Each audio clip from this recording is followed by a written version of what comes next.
Mugamit og larawan nga kanang atong gitawag nga adunay kalambigitan sa luna gikan sa taas, gikan sa ubos.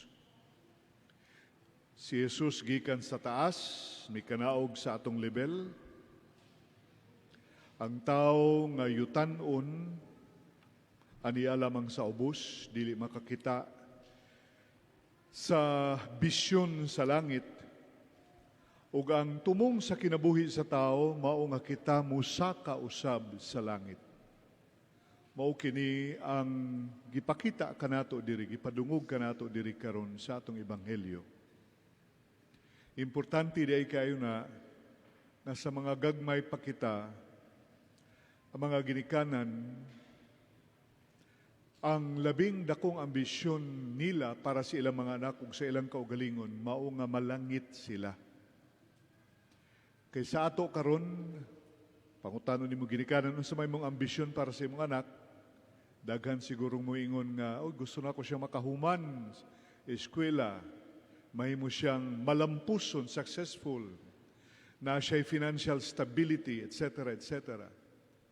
Kining tanan nga atong murag inyong ambisyonan para sa inyong anak, mga means to an end lamang kana, dili kana mao'y tumong.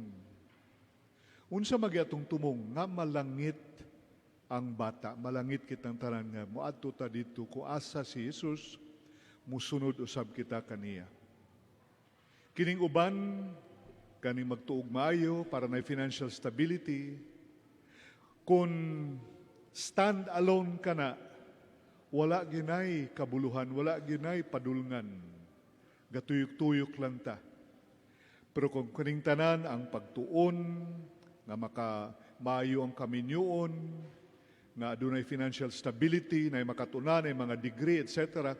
Kung ato nang ituhog sa ambisyon nga malangit, nindot kay na, kay mugawas man sa ato mga gasa nga gihatag sa Ginoo.